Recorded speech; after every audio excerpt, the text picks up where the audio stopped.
I will put enmity between thee and the woman, and between thy seed and her seed. It shall bruise thy head, and thou shalt bruise his heel. Genesis 3:15.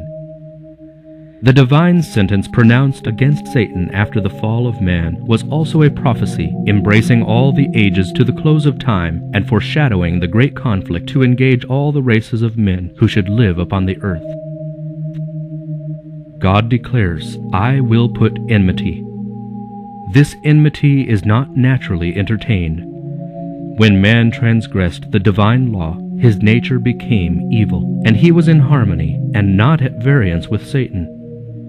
There exists naturally no enmity between sinful men and the originator of sin. Both became evil through apostasy. The apostate is never at rest, except as he obtains sympathy and support by inducing others to follow his example. For this reason, fallen angels and wicked men unite in desperate companionship. Had not God specially interposed, Satan and man would have entered into an alliance against heaven, and instead of cherishing enmity against Satan, the whole human family would have been united in opposition to God. Satan tempted man to sin as he had caused angels to rebel, that he might thus secure cooperation in his warfare against heaven. There was no dissension between himself and the fallen angels as regards their hatred of Christ. While on all other points there was discord, they were firmly united in opposing the authority of the ruler of the universe. But when Satan heard the declaration that enmity should exist between himself and the woman, and between his seed and her seed, he knew that his efforts to deprave human nature would be interrupted, that by some means man was to be enabled to resist his power. Satan's enmity against the human race is kindled because through Christ they are the objects of God's love and mercy.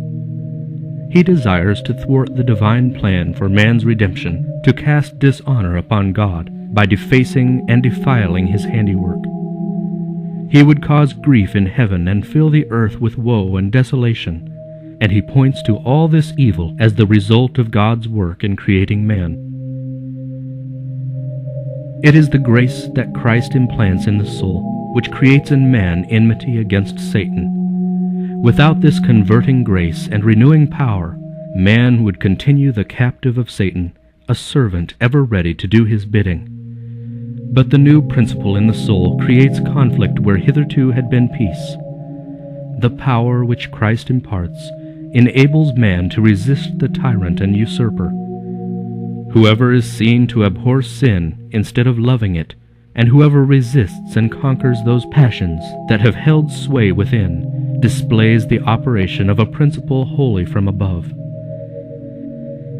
The antagonism that exists between the Spirit of Christ and the spirit of Satan was most strikingly displayed in the world's reception of Jesus.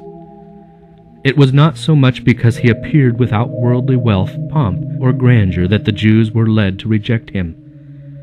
They saw that he possessed power which would more than compensate for the lack of these outward advantages, but the purity and holiness of Christ called forth against him the hatred of the ungodly. His life of self-denial and sinless devotion was a perpetual reproof to a proud, sensual people. It was this that evoked enmity against the Son of God.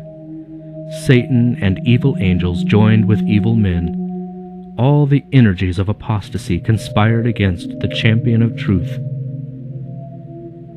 The same enmity is manifested toward Christ's followers as was manifested toward their master. Whoever sees the repulsive character of sin and in strength from above resists temptation will assuredly arouse the wrath of Satan and his subjects. Hatred of the pure principles of truth and reproach and persecution of its advocates will exist as long as sin and sinners remain. The followers of Christ and the servants of Satan cannot harmonize.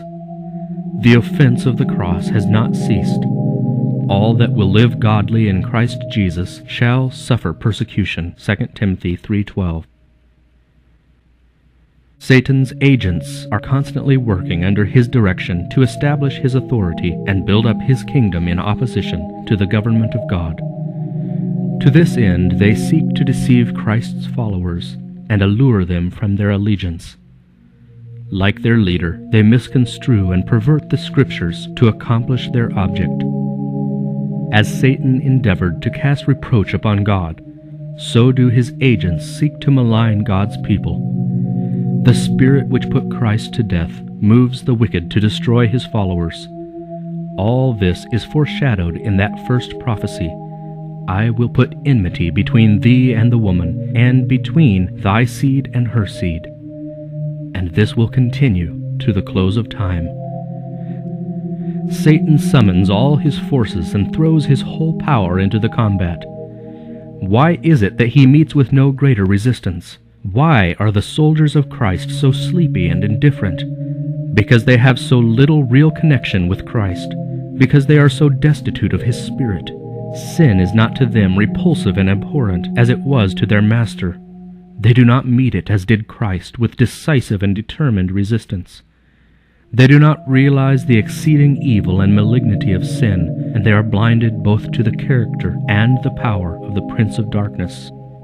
There is little enmity against Satan and his works, because there is so great ignorance concerning his power and malice, and the vast extent of his warfare against Christ and his church. Multitudes are deluded here. They do not know that their enemy is a mighty general, who controls the minds of evil angels, and that with well-matured plans and skillful movements he is warring against Christ to prevent the salvation of souls. Among professed Christians, and even among ministers of the gospel, there is heard scarcely a reference to Satan, except perhaps an incidental mention in the pulpit. They overlook the evidences of his continual activity and success. They neglect the many warnings of his subtlety. They seem to ignore his very existence. While men are ignorant of his devices, this vigilant foe is upon their track every moment. He is intruding his presence in every department of the household, in every street of our cities, in the churches, in the national councils, in the courts of justice, perplexing, deceiving, seducing, everywhere ruining the souls and bodies of men, women, and children, breaking up families, sowing hatred, emulation, strife, sedition, murder. And the Christian world seem to regard these things as though God had appointed them and they must exist. Satan is continually seeking to overcome the people of God by breaking down the barriers which separate them from the world. Ancient Israel were enticed into sin when they ventured into forbidden association with the heathen. In a similar manner our modern Israel led astray. The God of this world hath blinded the minds of them which believe not, lest the light of the glorious gospel of Christ, who is the image of God, should shine unto them. 2 Corinthians 4:4.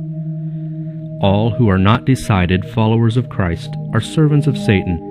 In the unregenerate heart there is a love of sin and a disposition to cherish and excuse it. In the renewed heart there is hatred of sin and determined resistance against it. When Christians choose the society of the ungodly and unbelieving, they expose themselves to temptation. Satan conceals himself from view and stealthily draws his deceptive covering over their eyes. They cannot see that such company is calculated to do them harm, and while all the time assimilating to the world in character, words, and actions, they are becoming more and more blinded. Conformity to worldly customs converts the church to the world. It never converts the world to Christ. Familiarity with sin will inevitably cause it to appear less repulsive. He who chooses to associate with the servants of Satan will soon cease to fear their master. When in the way of duty we are brought into trial, as was Daniel in the king's court, we may be sure that God will protect us. But if we place ourselves under temptation, we shall fall sooner or later. The tempter often works most successfully through those who are least suspected of being under his control. The possessors of talent and education are admired and honored, as if these qualities could atone for the absence of the fear of God or entitle men to his favor. Talent and culture, considered in themselves, are gifts of God, but when these are made to supply the place of piety, when instead of bringing the soul nearer to God, they lead away from him, then they become a curse and a snare. The opinion prevails with many that all which appears like courtesy or refinement must in some sense pertain to Christ. Never was there a greater mistake. These qualities should grace the character of every Christian, for they would exert a powerful influence in favor of true religion, but they must be consecrated to God, or they also are a power for evil. Many a man of cultured intellect and pleasant manners, who would not stoop to what is commonly regarded as an immoral act, is but a polished instrument in the hands of Satan. The insidious, deceptive character of his influence and example renders him a more dangerous enemy to the cause of Christ than are those who are ignorant and uncultured. By earnest prayer and dependence upon God, Solomon obtained the wisdom which excited the wonder and admiration of the world. But when he turned from the source of his strength and went forward relying upon himself, he fell a prey to temptation. Then the marvelous powers bestowed on this wisest of kings only rendered him a more effective agent of the adversary of souls. While Satan is constantly seeking to blind their minds to the fact, let Christians never forget that they wrestle not against flesh and blood, but against principalities, against powers, against the rulers of the darkness of this world, against wicked spirits in high places. Ephesians 6:12. The inspired warning is sounding down the centuries to our time. Be sober, be vigilant, because your adversary the devil, as a roaring lion, walketh about, seeking whom he may devour. 1 Peter 5:8. Put on the whole armor of God, that ye may be able to stand against the wiles of the devil. Ephesians 6:11. From the days of Adam to our own time, our great enemy has been exercising his power to oppress and destroy. He is now preparing for his last campaign against the church. All who seek to follow Jesus will be brought into conflict with the relentless foe. The more nearly the Christian imitates the divine pattern, the more surely will he make himself a mark for the attacks of Satan. All who are actively engaged in the cause of God, seeking to unveil the deceptions of the evil one and to present Christ before the people, will be able to join in the testimony of Paul, in which he speaks of serving the Lord with all humility of mind, with many tears and temptations. Satan assailed Christ with his fiercest and most subtle temptations, but he was repulsed in every conflict. Those battles were fought in our behalf. Those victories make it possible for us to conquer. Christ will give strength to all who seek it. No man without his own consent can be overcome by Satan. The tempter has no power to control the will or to force the soul to sin. He may distress, but he cannot contaminate. He can cause agony, but not defilement. The fact that Christ has conquered should inspire his followers with courage to fight manfully the battle against sin and Satan.